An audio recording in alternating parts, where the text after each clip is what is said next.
If you have Ketu in the third house, there is a good chance that a part of you has always felt strangely disconnected from the noise of the world. Not necessarily antisocial, not incapable, but internally uninterested in constant performance, constant competition, constant self promotion. Because the third house is the house of effort, communication, courage, skill, ambition, daily interaction, siblings, media, social expression, the ability to push yourself into the world and say, "This is who I am." And Ketu, by nature, moves in the opposite direction. It detaches, simplifies, internalizes, dissolves attachment to the external game.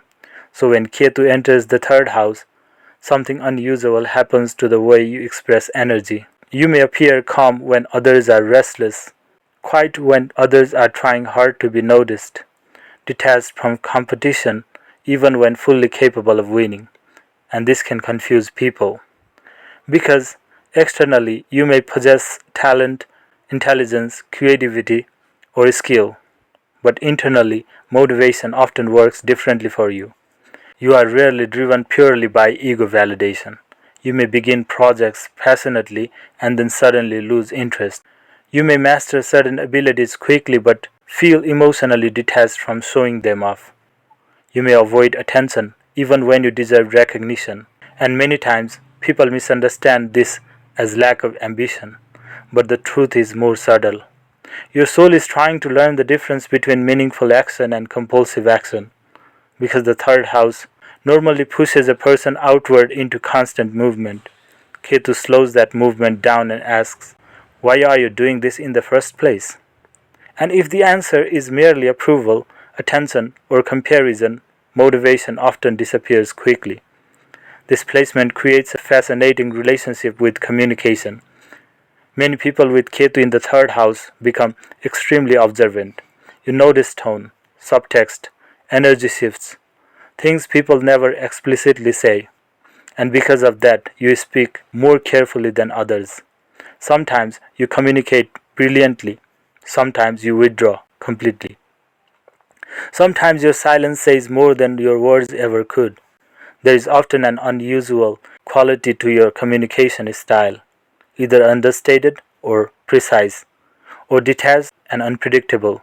People may feel that you are difficult to fully read, not because you are intentionally hiding yourself, but because part of you naturally remains inward. Even in social situations, a section of your awareness often stays separate, quietly observing everything around you, and this becomes even more visible emotionally. Ketu in the third house can create a person who appears emotionally self contained. You may dislike depending too heavily on others. You may prefer solving things privately.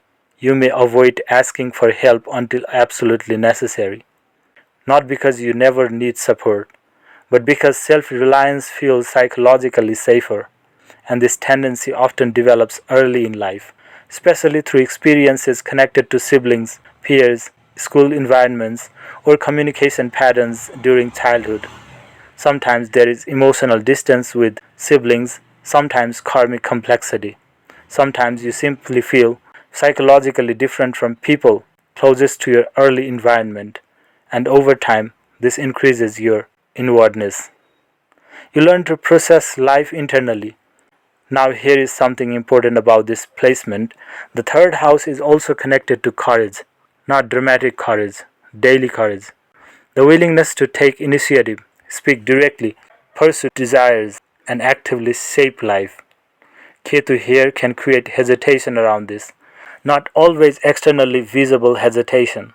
Sometimes it appears as overthinking before action, waiting too long, pulling back after initially moving forward, or quietly doubting whether personal desires are worth pursuing at all.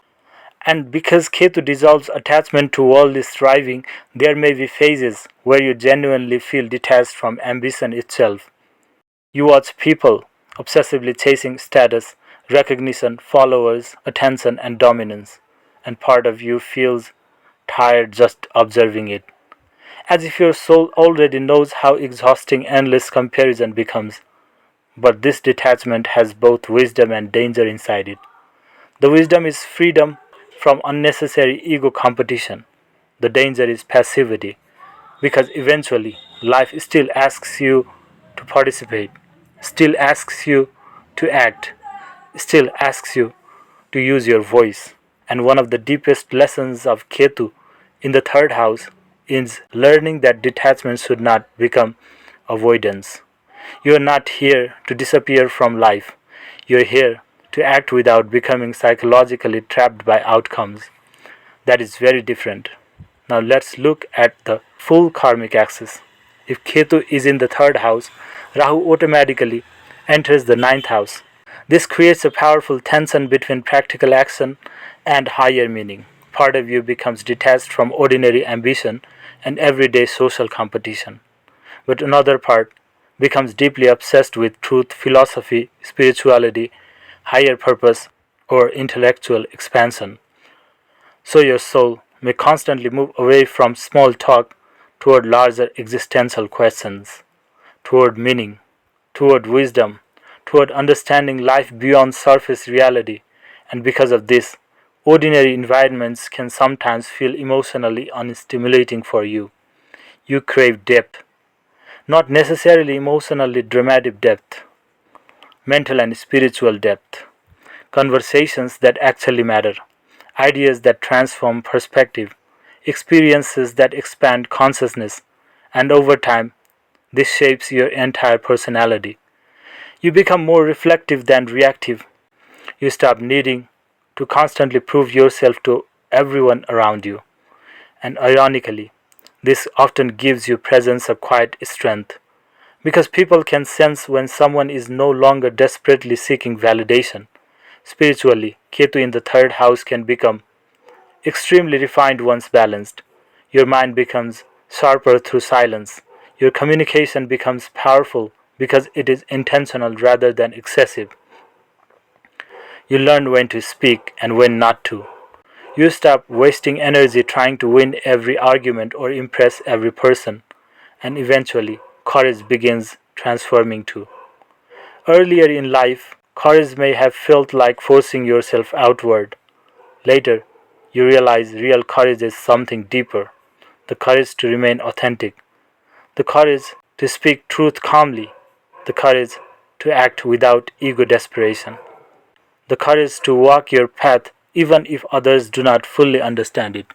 And that is where displacement becomes quietly powerful. Because Ketu in the third house does not create loud strength, it creates internal strength, a kind that develops slowly, silently, the kind that no longer depends on applause to exist. Over time, you begin understanding that your voice does not need to dominate every room to carry meaning. That accent becomes stronger when it is conscious. That silence itself can become wisdom when used correctly. And perhaps most importantly, you realize you were never meant to compete with everyone around you. You were meant to understand yourself deeply enough that comparison no longer controls your direction. That is the deeper evolution of Ketu in the third house, moving from detached observation into conscious expression, not forced, not ego driven, but real.